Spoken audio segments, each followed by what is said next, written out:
A Funerária do Rock. Vídeo 5.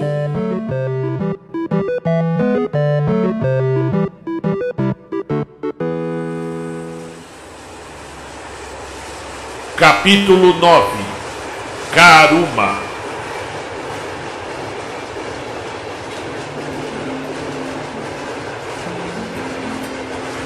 Cara, como é ter pai?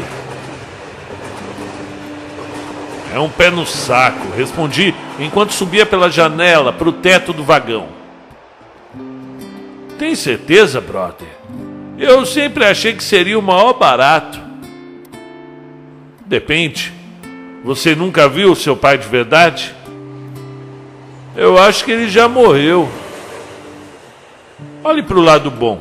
Não tem ninguém para mandar em você. O quê? Quem manda lá em casa é minha mãe. Eu tenho medo até do olhar dela. Os filhos não deveriam ter medo dos pais. Considerei sentando no teto do trem, enquanto a composição se arrastava para o centro. Vai nessa. Primeiro vem o medo. É bom que conserva os dentes dentro da boca. Quando você aprende a ser gente de verdade, aí vem o respeito, brother. Olhei para o Karuma, que naquela época usava um cabelo maneiro, estilo Apollo do rock, Balboa. Sim, o Karuma era negro. Tinha uma altura média para sua idade, que era a mesma que a nossa, e adorava tocar violão. Mas não era da banda. Ele gostava de tocar sozinho. Do punk, o Karuma só curtia o Bad Brain. De resto, preferia o reggae. Mas na época, o punk e o reggae conversavam de certa forma. Falavam da politização dos jovens, contestações inerentes ao novo mundo que vinha chegando, de mudança social, essas paradas.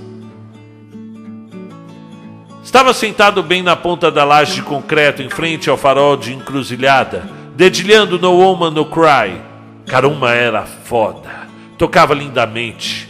E nos anos 80, ainda que no final deles, todos tocavam violão. Uns mais, outros menos. Mas não existia roda de jovens sem um violão no meio. É claro, já tinha música eletrônica, o rap, o samba e tal, mas a grande maioria era roqueira mesmo. E a melhor forma de se ganhar meninas era tocando violão. E nisso o Karuma era especialista. O cara já demonstrava de berço uma sensibilidade maior para o violão. Nós sabíamos tocar rock, eu apenas uns 3 ou 4 acordes. Já ele tocava de tudo. Nosso amigo era da MPB, dedilhava bossa nova, puxava músicas dos grandes festivais, Milton, Caetano, Gil, Chico.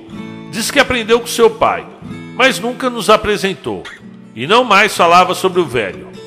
Karuma, quando pegava a viola, ganhava alma, cantava com a essência do que ele era. Sabe que às vezes dá vontade de colocar tudo isso num livro? Ele disse olhando para o horizonte. Quem sabe um dia você não se torna um escritor? Dá uma paz. Nicole visava o horizonte de uma maneira diferente. Tinha poesia em seu olhar.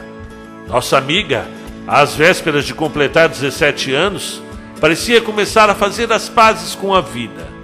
É engraçado ver a Nicole, que cortava os pulsos, que se trancava por semanas em seu quarto, que pintava as paredes todas de preto.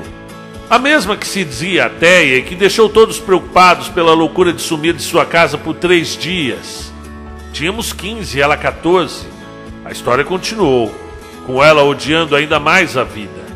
E a gente segurando sua onda quando as crises vinham. Por isso, acreditei. Era estranho ouvir a Nicole falar de paz. Luma, toca uma diferente pra gente? Pediu nossa amiga. Karuma, que tinha acendido seu cigarrinho, deu uma puxada forte. Olhou para as montanhas, apagou o beck, guardou e começou a tocar uma bonita dos Secos e Molhados.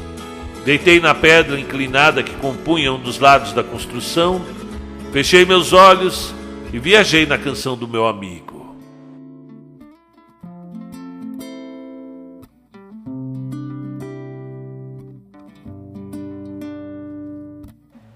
Vocês devem ter percebido que o Caruma não figura entre nossas primeiras memórias de infância. Conhecemos o figura do Caruma quando já curtíamos a cena do rock paulistano. E as circunstâncias dele ter cruzado o nosso caminho são dignas de criar nota. Éramos 4. Houve uma época em que nos tornamos frequentadores da antiga Praça da República, principalmente aos sábados, quando foi comum chegar no final da tarde e ficar lá até o domingo de manhã, quando saía o primeiro metrô para casa. Eu era office boy na Barão de Itapetininga. Vivia perambulando pelas ruas com a pasta cheia de documentos. Entrega, leva, protocola, volta, leva novamente. Um trabalhinho dos diabos. Mas, como todos sabem, economicamente os anos 80 foram desastrosos. A década perdida. Era uma época em que a gente só via carne vermelha quando caía na rua e ralava o joelho. Eu tinha que ajudar em casa, ou pelo menos me ajudar. Comprar minhas roupas, pagar meus rolês. Todo mundo da minha idade trabalhava e estudava à noite, pelo menos no meu bairro. Eu fiz o que muitos jovens da minha geração fizeram. Hoje nem sei se existem ainda office boys. As transações se tornaram muito rápidas. A maioria vai por e-mail ou é transportada por motoboy. Eu acho que a profissão acabou por sermos muito lentos. Eu mesmo era muito lento. Passava o dia num fliperama que tinha ali na rua 7 de Abril. Quando não estava gastando dinheiro do ônibus com fichas de jogos, passava horas na galeria do rock com conversa fiada com outros boys. Resultado do futebol, música, mulher pelada, tudo era motivo para atrasar o trabalho. Uma vez o gerente foi me buscar dentro do flipper. Deu aquele puto esculacho. Eu respondi, é claro. Discutimos, voltamos para o escritório e ali mesmo acabou a minha trajetória de porta-documentos oficial. Meu pai ficou uma fera, mas depois considerou. Era um empreguinho bosta mesmo, mas para pegar a maldade da rua, saber andar por São Paulo, quais ônibus que passavam na Paulista, os lugares perigosos, como esconder o Walkman para não ser roubado, onde vendia o melhor hot dog, enfim, saber chegar a um lugar e não ser babaca.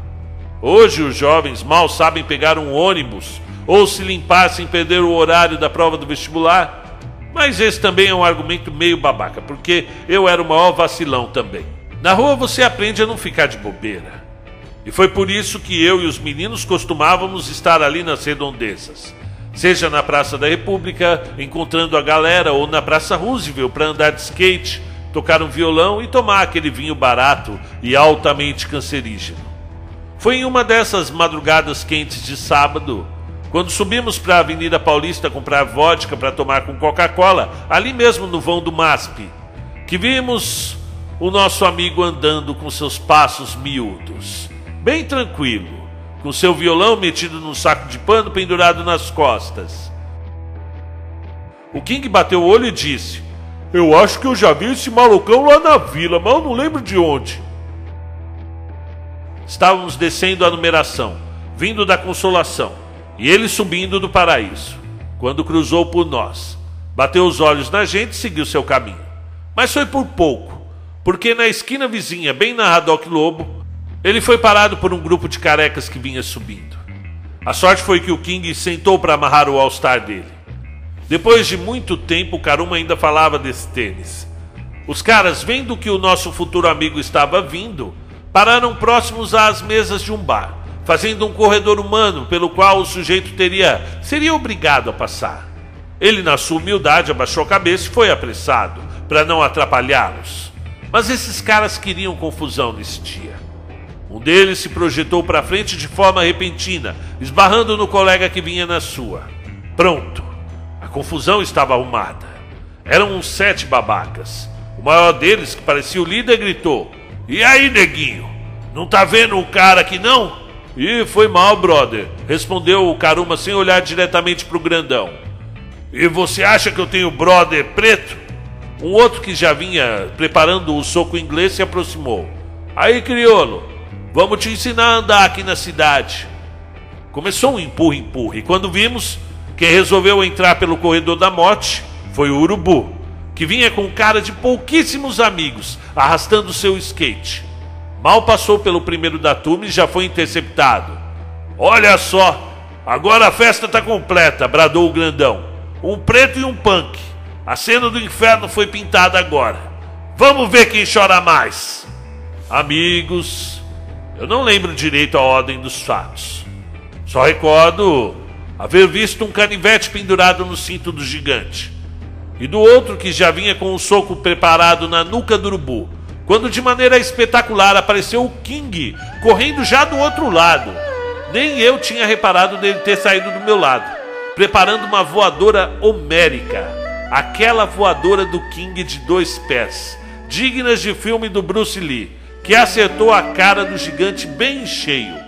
Eu tratei de correr também para participar, porque o King caiu nessa voadora. Ninguém dispensava da coça em pelego fascista ou neonazista otário.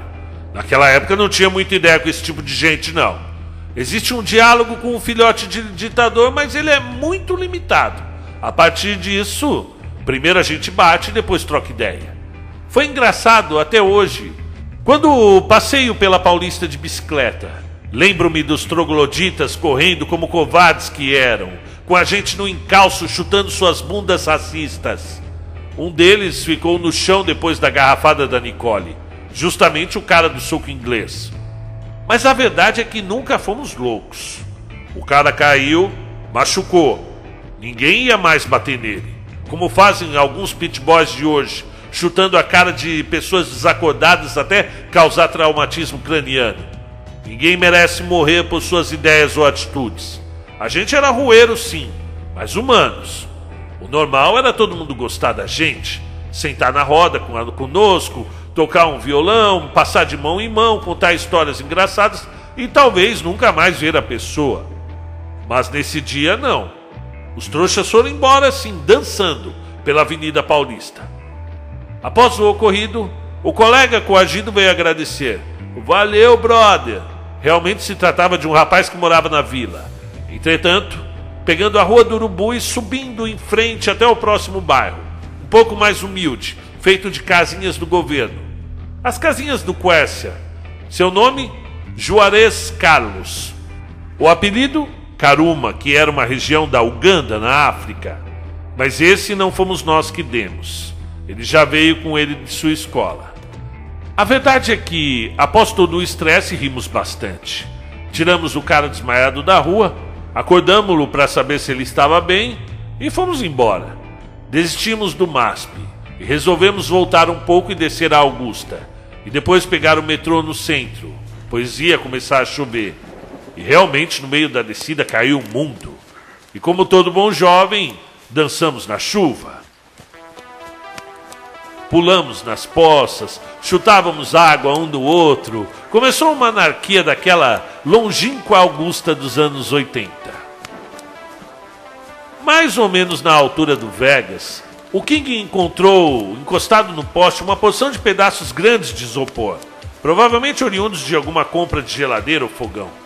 Bastou ele olhar, era o King, e gritar: agora é guerra! Peguem suas armas! Imediatamente um bloco de isopor foi quebrado em minhas costas, que me fez arquear e buscar também a minha arma.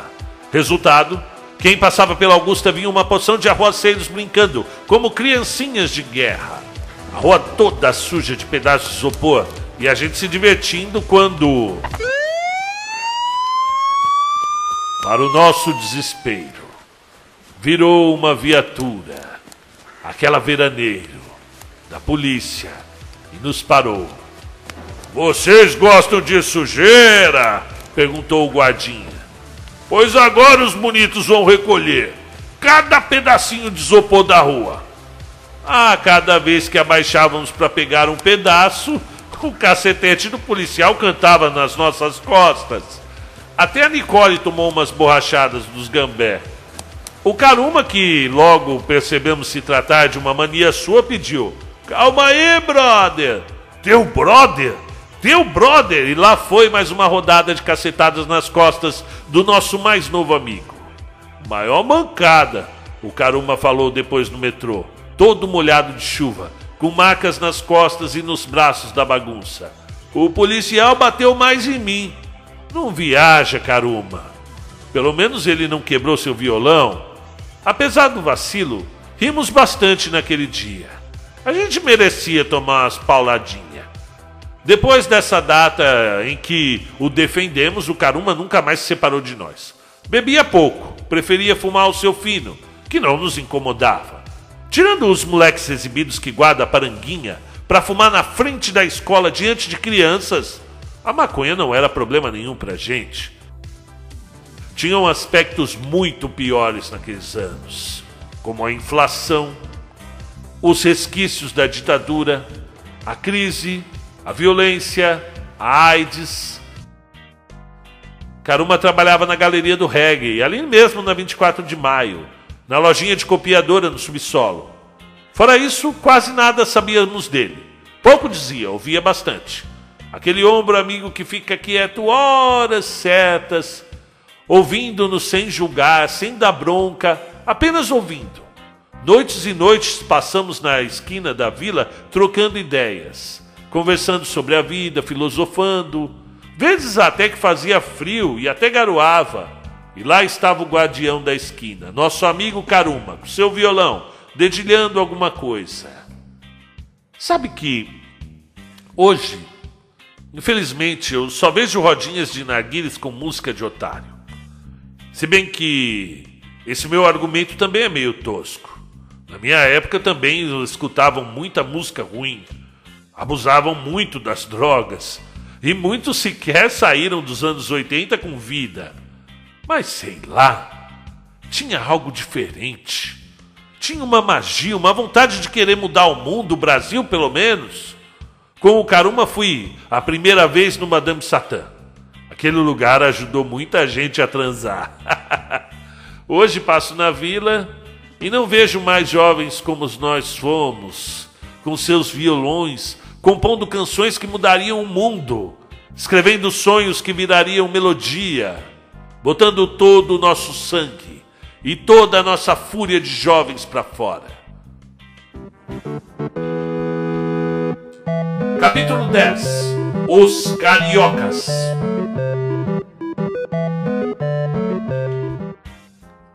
E assim, naquele dia em cima do farol de Encruzilhada das Almas, pensei eu que a sorte do King ter amarrado os calçados fora nossa. Uma sorte de ter um guardião da turma como o Caruma.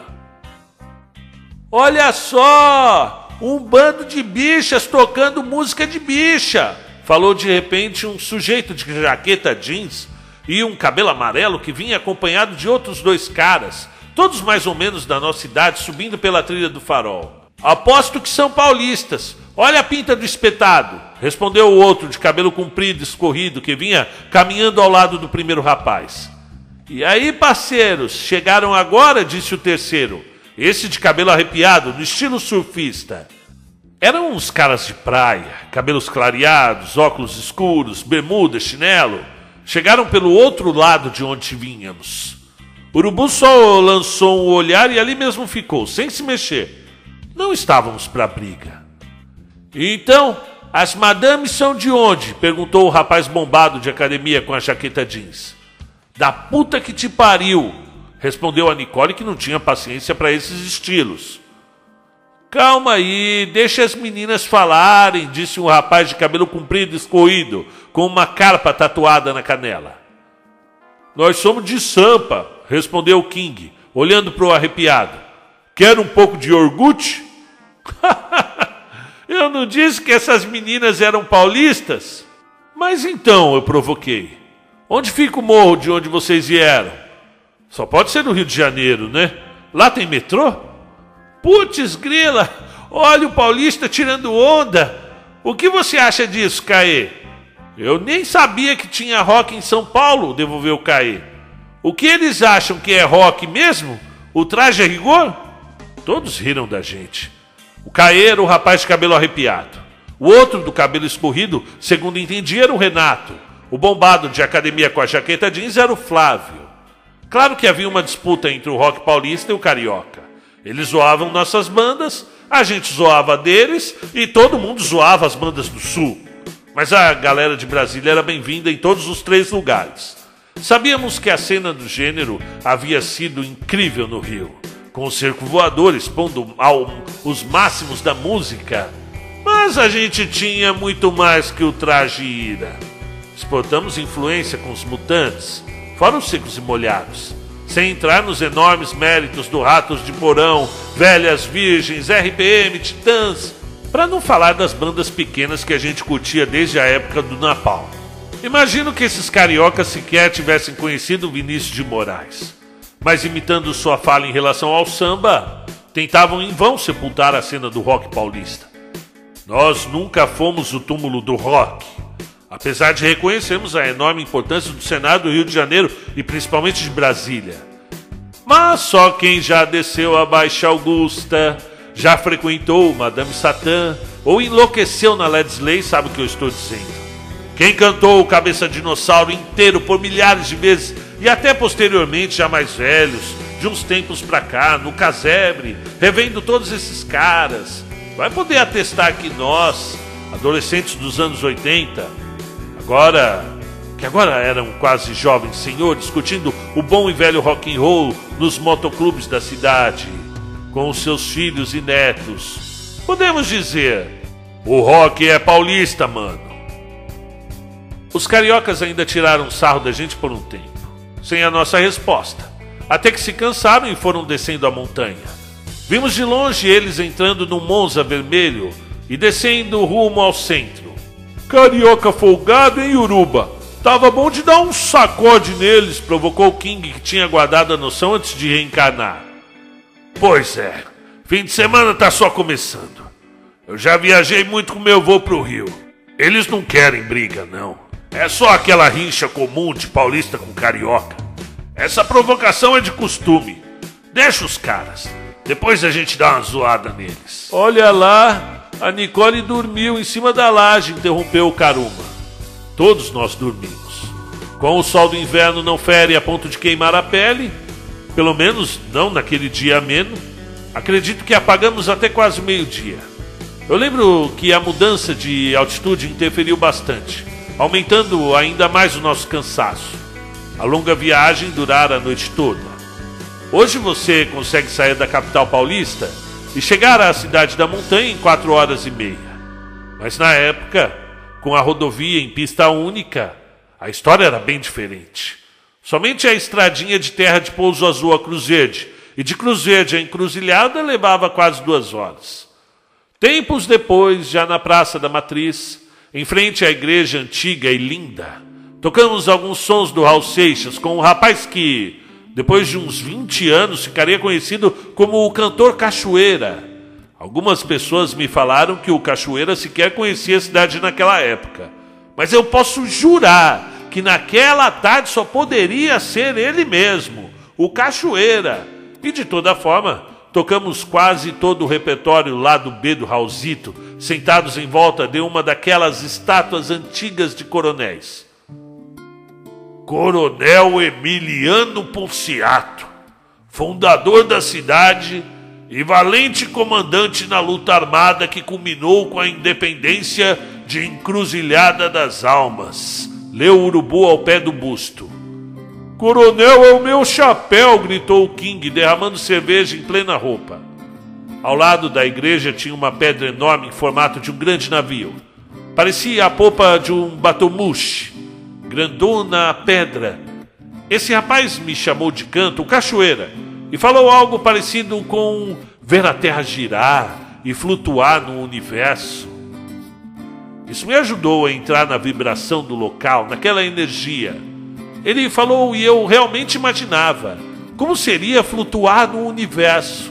Senti-me o próprio carimbador maluco com aquele navio esquisito que tinha um sanitário no convés. Aqui aconteceu muita coisa, garoto, disse dando um trago no seu cigarrinho. Muitas histórias de amor e de perda. É bonito mesmo o lugar, respondi. É mais que bonito. Vocês deveriam ter conhecido Mariana. Essa sim foi a mulher mais bonita que já pisou nessa terra. Ela ficou louca procurando seu filho. Ou o Léo Cato, o gigante. Eles contariam para vocês quantas histórias aconteceram aqui. Deve ter sido massa, falei. Ali mesmo, onde vocês estão sentados, tinha uma jabuticabeira enorme. Muitas pessoas morreram ali, sabia? Sério? Olha pra minha cara, garota. Vê se eu tenho cara de mentiroso. De jeito nenhum. Ficaram dançando até a morte. Putz, que foda, hein? Descemos da pedra do navio. Encontrei Karuma parado na calçada olhando pro coreto vazio. Tá vacilando aí, mano? O quê? Tá moscando, Karuma? Ô, Led, vem cá. Olha pro coreto. Tô olhando. E o que você tá vendo? Nada. Justamente. Tá doidão? Pior que não, Led. Eu tô dizendo porque há exatamente 10 segundos tinha alguém ali olhando. E tava olhando pra mim. Ué, então foi embora. Não foi não. Era um índio. E ele tava acenando pra mim. E de repente sumiu, brother. Você tem que maneirar na maconha, cara. Eu já falei isso pra você. Entramos em uma pequena galeria cheia de lojinhas de artesanato, onde nos informamos sobre o show. O Morte Súbita, pelo que o atendente falou, já estava na cidade e iria tocar no espaço de eventos, a antiga fazenda dos Ponciados. O King, que funcionava às vezes como tesoureiro da funerária do rock, já confirmou que realmente os ingressos dados pelo homem do chapéu de Sherlock e botas de vaquinha eram verdadeiros. E continuamos a descer a cidade.